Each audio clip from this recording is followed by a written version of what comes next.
하나님 아버지, 하나님의 성령께서 저희를 인도하셔서 주의 말씀을 들을 때 저희들의 마음속에 이해가 있게 도와주시며 우리 그리스도를 향한 더 깊은 믿음과 사랑으로 나아가도록 저희를 도와주옵소서. 예수 그리스도의 이름으로 간절히 기도합니다. 아멘. 언제 어디서 누가 왜 한 것인지는 잘 모르지만 자유가 아니면 죽음을 달라 하는 이 문구를 누구나 한 번쯤은 들어봤을 거라 생각이 듭니다.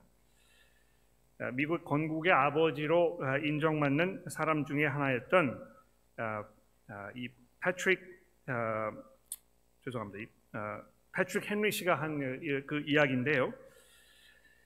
1775년 버지니아주의 이 식민지 의회에서 영국의 이 억압을 우리가 더 이상 견디지 말고 미국이 독립해야 한다고 주장하면서 했던 그 연설의 일부분입니다. 이 연설이 역사가들에 의하면 버지니아주의 의회가 병력을 독립전쟁에 보내기로 결의하는데 아주 결정적인 역할을 했고, 그 결정이 미국 전쟁의 이 폭발적인 원동력을 제공하는 도화선이 되었다, 이제 이렇게 평가를 할 만큼 굉장히 중요한 그런 연설이었는데, 그 이 연설의 결론에 등장하는 이 자유가 아니면 죽음을 달라 하는 이 문구가 그 자리에 있던 그 수많은 사람들의 마음에 강한 그 어떤 자극을 주었던 것이 분명한 것입니다. 이 패트릭 헨리를 비롯한 미국의 건국의 아버지들이 오늘 현실을 보면서 지금의 미국이 the land of the free and the home of the brave, 이 모든 자유인들의 땅이요 용감한 자들의 고향, 이렇게 이 미국인들이 이제 국가를 부르는데 바로 미국이란 나라가 이렇게 꿈꾸었던 이런 나라인지 의아하지 않겠습니까? 적어도 제 눈에는 미국이 그렇게 생각할 만큼 자유롭지 않아 보이는데요. 아마 정작 미국인들은 그렇게 생각하지 않는 것 같습니다. 사실 북한이나 뭐 극단적인 이슬람 국가에 살고 있지 않은 한 대부분의 사람들은 자기가 꽤 자유롭게 살고 있다 이렇게 느끼지 않겠습니까? 오래전부터 민주주의가 자리 잡은 이 호주에 살고 있는 우리도 아마 예외는 아닐 것입니다. 여행의 자유가 보장되어 있고 또 사유재산권, 믿고 신뢰할 만한 공권력, 이런 요소들이 잘 갖춰져 있는 이 호주에 살고 있는 우리가 정말 자유로운 곳에서 자유를 만끽하며 살고 있다고 이렇게 느낄만 한 것입니다. 그러나 인간이 정말 자유로운가? 그리고 보다 개인적으로 나는 과연 자유로운 삶을 살고 있는가? 이런 질문을 받으면 곰곰이 생각해 보기 시작했을 때 바로 금방 우리가 그렇게 생각하는 것만큼 자유로운 삶이 아니라는 것을 아마 쉽게 공감하게 될 것입니다. 우선 나에게 맡겨진 모든 책임들, 배우자로서, 부모로서, 자식으로서, 직원으로서, 상사로서 감당해야 할 그 책임의 무게가 어깨를 짓눌러 오는 것입니다. 도망갈 수 없는 그 책임인 것입니다. 나의 내면을 들어보았을 때 내 자신도 주체하기 어려운 이 심한 감정의 기복을 느끼면서 또 원초적인 욕구들을 느끼면서 이런 욕심들, 이런 것들이 우리로 하여금 자유와 굉장히 먼 거리가 있게 느껴지게 만드는 것입니다. 내가 태어난 환경이나 또 문화, 가정, 경제적 여건, 교육, 이런 모든 요소들이 보이지 않게 우리 안에 작용하고 있어서 내가 내 스스로의 의지로 무슨 결정을 내리는 것처럼 이렇게 보일지 모르지만 사실 이런 것들은 내가 어떻게 컨트롤할 수 없는 강한 어떤 그 작용으로 나를 얽어매고 있는 것이 분명하다는 것입니다. 내가 사실은 이렇게 살고 싶지 않은데, 내가 이렇게 하고 싶지 않지만 주변의 기대와 시선이 마음에 걸리기도 하고 그것들을 무시할 만한 이런 용기도 없기 때문에 하고 싶은 대로 하지 못하는 경우가 얼마나 많습니까? 별로 자유로운 삶을 살고 있는 것이 아니라는 것입니다. 그러나 이 모든 것들에 더해서 오늘 본문 말씀에서 예수께서는 모든 인간들의 자유를 뺏어가는 가장 심각하고 가장 치명적인 이 문제를 말씀하고 계십니다. 34절에서 예수께서 말씀하시기를 진실로 진실로 너희에게 이르노니 죄를 범하는 자마다 죄의 종이라 이렇게 얘기하셨습니다. 예수께서 의도하셨던 뉘앙스를 보다 정확하게 표현하자면 죄를 범하는 자마다 죄의 노예니라 이렇게 번역하는 것이 아마 더 바람직할 것입니다. 우리 중에는 죄를 범하지 않는 사람이 없습니다. 마가복음 7장에서 예수께서 말씀하셨더니 사람들의 마음에서 나오는 것은 악한 생각, 곧 음란과 도둑질과 살인과 간음과 탐욕과 악독과 속임과 음탕과 질투와 비방과 교만과 우매함이니 이 모든 것이 다 속에서 나와서 사람을 더럽게 하느니라 이렇게 말씀하셨는데, 사람은 모두 예수께서 열거하신 그 악한 것들을 지금도 여전히 행하면서 살고 있고, 그런 상황에 있는 사람들에 대하여 예수께서는 죄의 노예라고 부르셨다는 것입니다. 여러분, 여기 노예라는 단어를 좀 생각해 보십시오. 자유를 상실한 사람이 노예입니다. 하고 싶은 대로 하지 못하는 것이 노예입니다. 그리고 그런 상황에서 스스로를 구출할 수 없는 것이 노예라는 것입니다. 인간은 악한 것을 떨구어 내고 선한 삶을 살고자 해도 그렇게 하지 못합니다. 상대적으로 남보다 조금 덜 할지는 모릅니다만 결국에는 이 도토의 키재기에 불과한 것입니다.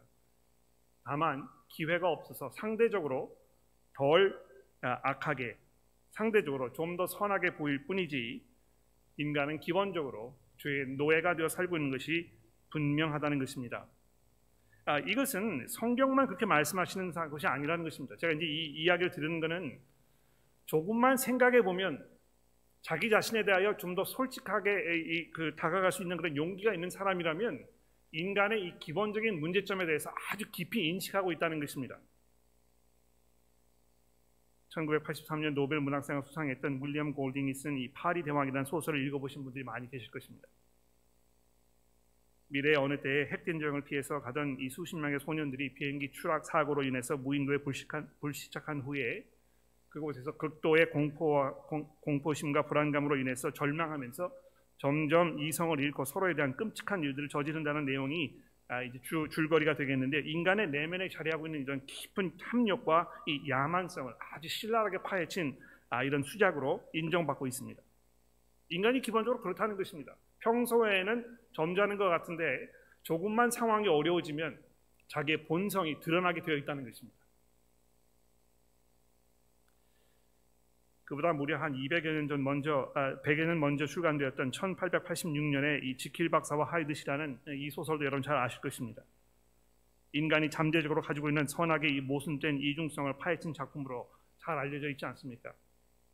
우리 스스로에 대해서 조금만 진실된 마음으로 솔직하게 접근하려는 의도가 있다면 우리 모두가 죄의 노예라는 이 예수님의 말씀이 사실이라는 것을 우리가 인정하지 않을 수 없게 될 것이라는 것입니다. 인간은 이 죄의 문제를 해결하지 않으면 자유로울 수 없습니다. 먹고 사는데 어려움을 느끼지 않아도 되는 경제력이 사람을 자유롭게 한다고 착각을 할 수 있을지 모르겠습니다. 이 사탄의 거짓말입니다만, 인간이 이제 그걸 덥석 물어가지고 놓지 않으려고 결사적으로 이거를 물고 늘어지는 것입니다. 건강을 회복하기만 하면 보다 자유로울 것이라 굳게 묻고 있습니다만, 건강상의 심각한 문제로 어려움을 겪고 계시는 분들이 순간적으로 드는 생각일 뿐이지, 평소에 건강하게 살고 계시는 분들이 특별히 자기가 놀라운 어떤 자유를 누리고 살고 있다 이렇게 생각하지 않으실 것입니다. 비자 문제가 해결되면, 결혼 생활이 행복해지면, 마음에 드는 교회가 발견되면, 나와 코드가 맞는 친구를 사귀면 인생이 자유로울 것이라는 이 막연한 희망을 품고 삽니다만, 정작 그런 소망이 이루어져도 인생이 공허하게 느껴지는 것은 여전합니다. 왜 그렇습니까? 인간의 삶에 고통과 슬픔을 가져다주는 근본 원인은 다름 아닌 죄이기 때문이라고 성경이 말씀하고 있다는 것입니다. 인간이 자기만을 위해서 자기 스스로가 이 세상에서 가장 중요한 존재로 여기 살고 있다고 생각하기 때문에, 그런 사람들이 모여있는 그 집단 단체는 서로가 공존하기 어려운, 서로를 자기의 경쟁 상대로만 생각하는, 내가 이 사람을 짓밟고 올라서야만 내 행복을 누릴 수 있다고 생각하는 이런 사회적 풍조가 결코 우연이 아닐 것입니다. 그런데 그것뿐만이 아니고요, 인간은 결국 죄로 인해서 하나님의 심판을 면할 수가 없고 그 심판으로 인해서 죽음을 당하게 되어 있다고 성경이 말씀하고 있습니다. 죽어버리면 모든 것이 끝날 것이라고, 나의 모든 슬픔과 나의 모든 고통과 나의 모든 문제가 이제 나로부터 나를 놓아주고 내가 거기서 해방될 것이라고 생각해서 사람들이 이런 그 허구한 희망을 붙잡으면서 자기의 목숨을 스스로 끊으려는 이 극적인 결단을 내리지 않습니까? 그런데 우리가 마음속에 깊이 담고 있어야 할 성경의 말씀이 무엇입니까? 죽음이 모든 문제의 해결이 아니고 영원한 형벌의 시작이라는 것입니다. 죽음의 문제를 해결하기 전까지 인간은 결코 자유롭지 못합니다. 우리가 살아가는 매 순간순간이 죽음의 공포가 우리를 짓누르고 있고, 이것은 단순히 죽기 때문에 모든 것과 헤어져야 한다는, 내가 그동안 소중하게 여겼던 것을 다 놓아야 한다는 그런 공포 때문만은 아닐 것입니다. 그 후에 무슨 일이 벌어질지 모르는 그런 두려움, 그리고 인간 본능적으로 하나님께서 마음속에 담아두셨던 나를 지으신 창조주를 내가 가서 배워야 된다는 이 현실이 계속해서 우리 마음속에 요동치고 있다는 것입니다. 이거 내가 인정하지 않으려고 해도 성경은 그것에 대해서 우리에게 경고합니다. 예수께서 말씀하시기를 너희가 내 말에 거하면 참으로 내 제자가 되고 진리를 알지니 진리가 너희를 자유롭게 하리라고 31절과 32절에서 예수께서 말씀하지 않으셨습니까? 또 좀 더 내려가서 36절을 보십시오. 아들이 너희를 자유롭게 하면 너희가 참으로 자유로우리라, 이렇게 예수께서 약속하고 계십니다. 우리가 예수를 믿고 의지하며 우리의 구주로 고백하고 그분께서 우리 삶의 모든 것들을 주관하고 계신다는 이 성경의 가르침을 우리가 굳게 믿으며 의지하면서 그분을 향한 우리의 이 신앙을 지키는 그 이유가 무엇입니까? 예수께서 우리에게 주신 이 약속이 있기 때문인 것입니다. 우리가 그 약속을 바라보고 그것을 의지하며 이것이 이루어지는 그 날을 기다리는 삶을 살게 되었을 때 결국에 우리에게 참된 자유가 주어질 것이라는 이 예수님의 약속이 우리에게 있다는 것입니다. 그런데 여기서 중요한 것은요, 오직 아들께서만, 하나님께서 이 땅에 인간들을 구원하시기 위해서 보내셨던 예수 그리스도, 오직 그분의 말씀만이 인간을 자유롭게 할 수 있다는 이 가르침인 것입니다. 왜 예수께서만이, 왜 그분만이 유일한 이 문제의 해결책인가? 왜 다른 방법으로 인간이 자유로울 수 없는 것인가? 왜 우리가 우리의 힘과 노력으로, 우리의 수고로 인해서 보다 행복한 삶을 이룰 수 없는 것인가? 이 문제에 대하여 예수께서 아주 신랄하게, 아주 적나라하게, 또 어떤 면에서는 아주 끔찍하게 이렇게 말씀하십니다. 그것은 인간이 마귀에게 속한 사람들이기 때문에 그렇다는 것입니다. 여러분, 기독교의 신앙을 잘 모르시는 분들은 그냥 대충 얼버무려서 예수님께서 훌륭한 선생이었다, 4대 성인 중에 하나였다, 이렇게 이야기하고 지나갑니다. 그러나 요한복음에 이 소개되어 있는 예수님의 이 말씀을 우리가 들어보았을 때 예수께서는 그저 선한 선생이거나 또는 사람들이 흔히 이야기하는 성인 중에 한 명이거나 그것을 뛰어넘어서 우리 인간에게 가장 기본적이고 가장 중요하고 가장 심각하고 가장 결정적인 이 문제를 던지면서 우리를 도전하시는 하나님이시라는 것입니다. 현대 사람들은 이 귀신 들림이라는 이것이 아주 특별한 경우에 특별한 사람에게만 일어난다고 믿거나 아니면 아예 그 현실을 무시합니다. 그런 게 세상에 어디 있어? 이거 다 미신이고 그저 이 땅에서 지금 우리가 그 육체적으로 사는 이것이 우리 삶의 전부라고, 전부였으면 좋겠다고 이렇게 희망하며 살고 있는 것입니다. 왜 그렇습니까? 미지의 세계인 이 죽음 이후의 생활에 대해서 내가 어떤 확답을 얻을 수가 없고, 그래서 그것을 부정하고, 그래서 그냥 이 땅에서 지금 사는 이것으로 모든 게 끝났으면 좋겠다고 이렇게 자기를 기만하며 살고 있다는 것입니다.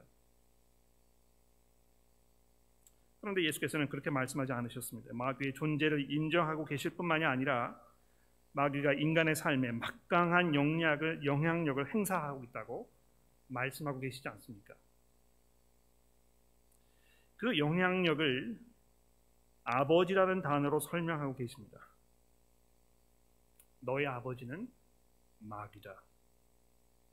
너희는 마귀에게 속해 있는 것이다. 너가 바로 그 마귀 집안 사람이다. 이렇게 말씀하고 있다는 것입니다. 세상에서 아버지만큼 자녀들의 삶에 큰 영향을 끼치는 존재가 또 있을까요? 여기 아버지들 많이 앉아 계시죠? 내가 가정에서 어떤 존재인가를 잘 생각해 보십시오. 또 여러분을 낳으시고 키우셨던 부모님 중에서 특히 이 아버지의 역할을 잘 한번 생각해 보십시오. 아마 우리가 싫든 좋든지 간에 지금 나의 이 현재의 이 모습은 아버지가 어떤 분이셨는가, 그분이 평소에 어떤 삶을 살았는가, 내가 그분의 그 삶을 보면서 의식적으로 무의식적으로 뭐를 보고 자라났는가, 여기에 막대한 영향을 받고 있을 것이 분명합니다. 그만큼 아버지는 가정에서 대단히 중요한 존재이고 우리가 생각하는 것 훨씬 이상의 영향력을 우리 자녀들에게, 우리 가정에 끼칠 수 있는 이런 존재라는 것입니다. 그저 가서 돈을 벌어다가 가족들이 먹고 살 수 있는 경제적 여건만 마련해 주면 내가 할 도리를 다 했다고 생각하는 이런 어리석은 생각에서 우리 그리스도인들은 벗어나야 할 것입니다. 아버지야말로 가정에서 선생이요, 가정의 목사요, 가정의 머리라는 것입니다. 누가 나의 머리인가에 따라서 내 삶이 어떤 방향으로 흘러갈 것인지가 결정되게 되어 있습니다. 때로 아버지를 원망하는 분도 계시고, 아버지에 대해서 기억이 별로 없는 분도 계시고, 아버지께서 내 삶에 별로 그렇게 중요한 존재가 아니었을 것이라고 생각하시는 분도 계실 것입니다만, 싫든 좋든지 간에 나의 나됨은 내가 지금까지 경험했던 그 아버지와 아주 밀접한 관계가 있다고 많은 심리학자들이, 많은 가정 전문가들이 이야기하고 있다는 것입니다. 그런데 무엇보다도 성경이 그것을 이야기하고 있다는 것입니다. 그래서 41절에 보시면 예수께서 너희는 너희 아비가 행한 일을 하고 있다, 이렇게 유대인들을 신랄하게 비난하셨습니다. 또 42절에 보십시오. 하나님이 너희 아버지였으면 너희가 나를 사랑하였으리니 이는 내가 하나님께로부터 나왔습니다. 결국 뭘 말씀하시는 것입니까? 너희가 내 말을 듣고도 내 말을 이해하지 못하거나 내 말에 대해서 믿음이 가지 않거나 내 말에 순종하며 살거나 내가 내 삶의 이 새로운 방향을 예수 그리스도께로 재조정해야 되겠다는 이 중대한 결정이 서리지 않는 그 이유는 너희에게 다른 아버지가 있기 때문이라고 예수께서 말씀하고 계신다는 것입니다. 더 심각하게 44절 말씀을 보십시오. 너희는 너희 아비 마귀에게서 났으니 너희 아비의 욕심대로 너희도 행하고자 하느니라. 예수께서는 인간의 이 의지에 대하여 말씀하고 계십니다. 인간이 스스로 마음속으로 품고 있는 하고자 하는, 즉 인간의 그 의지는 자신의 아버지인 이 마귀가 원하는 것을 쫓는 것이라고 예수께서 말씀하고 계신다는 것입니다. 놀랍지 않습니까? 어떻게 이런 이야기를 할 수 있을까? 사람들이 예수의 말을 듣고 예수님에 대해서 극단적인 반감을 느끼는 이유는 우연이 아닐 것입니다. 왜 그렇습니까? 예수께서 진실을 말씀하고 계시기 때문에 그렇다는 것입니다. 뿐만 아닙니다. 44절에 보십시오. 그는 살인자여, 마귀에 대해서 말씀하시기를 그는 살인자여 진리가 그 속에 없으므로 진리에 서지 못하고 거짓말을 말할 때마다 제 것으로 말하나니 이는 그가 거짓말쟁이요 거짓의 아비가 되었음이니라. 여러분, 마귀가 어떻게 이 강력한 힘을 얻게 되었습니까? 그가 어떻게 이렇게 그 놀라운 영향력을 행사하는 것입니까? 어떻게 사람을 붙잡아 가지고 죄의 노예로 얽어매어서 자기의 힘으로는 거기에서 탈출할 수 없도록 이런 막강한 힘을 가지고 있는 것입니까?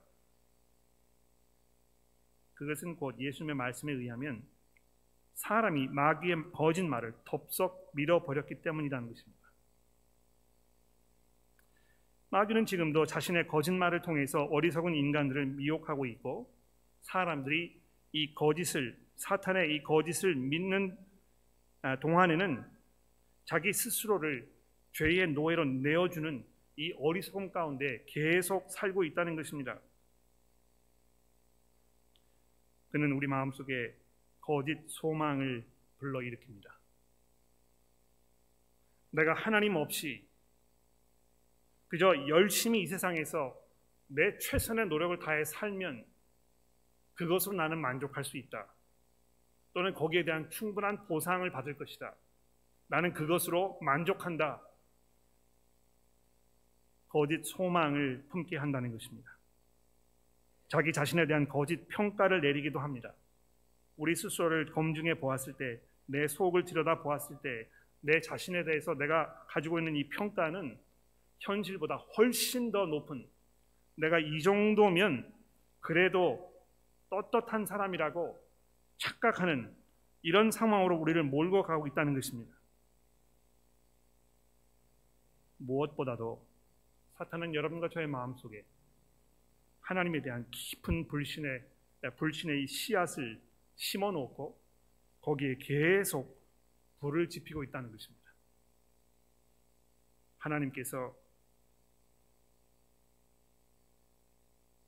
너를 위해서, 너의 행복을 위해서 너에게 가장 좋은 것을 원하시는 그런 분이실 리가 없어.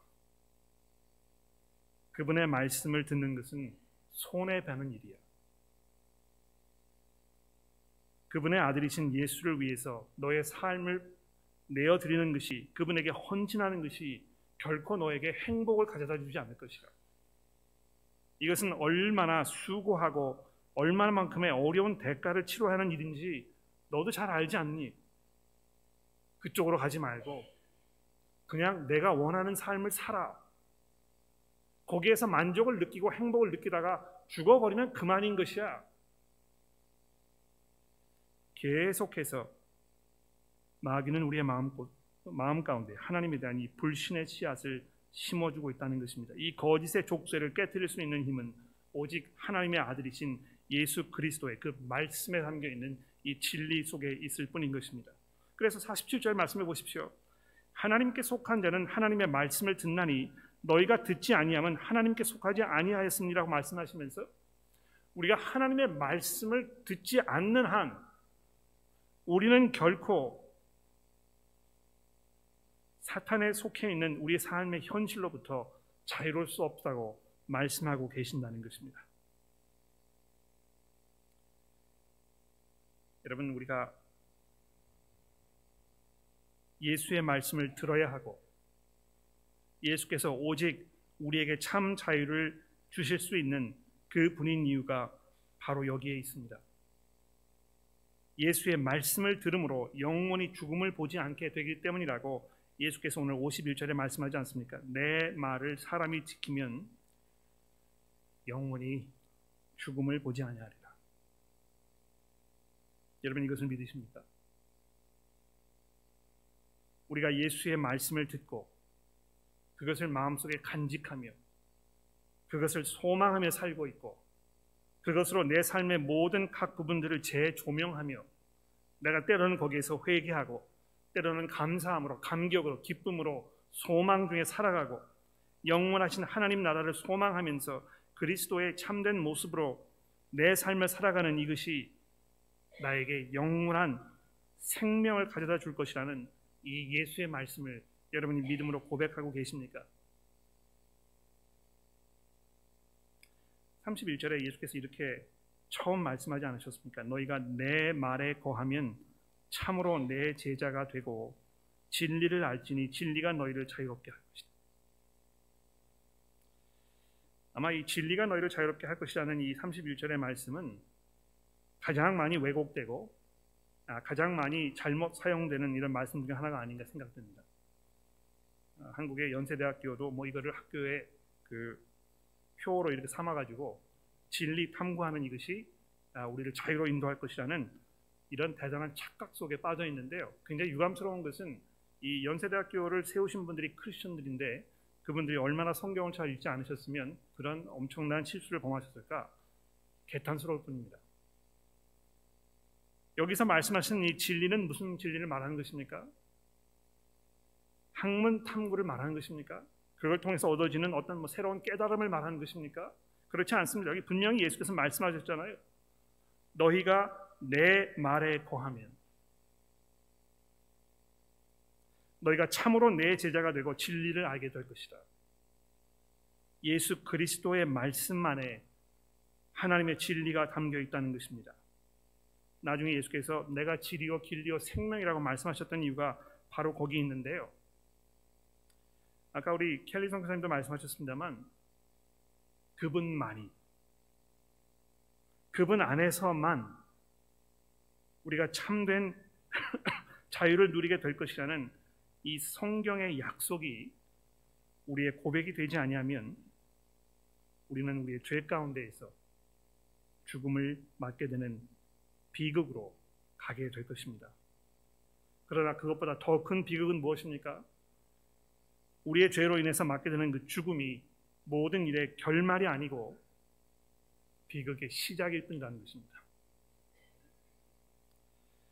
도대체 예수께서 어떻게 무슨 권위로 무슨 이유로 뭐에 근거해서 이런 엄청난 이야기를 하고 계시는가, 이 문제를 요한이 마지막으로 우리에게 설명하면서 오늘 본문 말씀이 맞춰지고 있습니다. 본문 내내 예수께서 자기 자신에 대하여 주장하셨던 이 말씀들을 들어보십시오. 42절입니다. 나는 스스로 온 것이 아니요 아버지께서 나를 보내신 것입니다. 또 54절 말씀해 보십시오. 내게 영광을 돌리시는 이는 내 아버지시니 곧 너희가 너희 하나님이라 칭하시는 그 신이라. 얼마나 하나님께서 이 예수 그리스도 그분에게 지금 집중되어 계셨는지, 예수 그리스도의 이름이 모든 사람들에 의해서 믿어지고 모든 사람들의 무릎이 그 앞에 무릎을 꿇게 하시는 것이 하나님의 이 정하신 바여 그분의 목적이요 계획이었다고 성경 전체가 이야기하는 이것과 같은 맥락의 말씀이라는 것입니다. 또 55절에 보십시오. 너희는 그를 알지 못하되 나는 아노니 만일 내가 알지 못한다 하면 나도 너희같이 거짓말쟁이가 되리라. 이는 그를 알고 또 그 말씀을 지키노라. 56절 말씀을 보십시오. 너희 조상의 아브라함은 나의 때 볼 것을 즐거워하다가 보고 기뻐하였느니라. 창세기의 말씀을 오늘 아침에 봉독해 드렸는데요. 도대체 왜 이 말씀을 봉독한 것인가 의아해하시는 분들이 계실지 모르겠습니다. 아브라함이 언제 예수의 그 때를 보고 즐거워한 것인가? 성경에서 이 부분에 대해서 아주 자세하게 설명하고 있지 않습니다만 오늘 아침에 봉독한 그 말씀에 의하면 아브라함은 자기 눈에 보였던 어떤 그 지금 현재의 그 삶, 이것 이외에 그것을 뛰어넘는 하나님의 영원한 약속이 자기에게 주어졌다는 것을 한시도 잊어버리지 않고 살았다는 것입니다. 그가 살았던 삶의 기본적인 그 종착역, 그의 그 목표, 그의 그 바라는 모든 것들은 하나님께서 자기에게 약속하셨던 그 영원한 약속, 거기에 집중되어 있었기 때문에 너는 절대로 내 아들을 내가 온 그 땅으로 돌려보내지 말아라. 가서 거기 땅에 있는 그 딸을 데려와서 내 아들에게 결혼을 시키되 그 딸이 오지 않으려고 한다면 그냥 남겨두고, 그래서 내 아들이 이 하나님의 약속 안에 살 수 있도록 내가 최선을 다하겠다고 나에게 맹세하라. 여러분, 이것이 아버지의 역할입니다.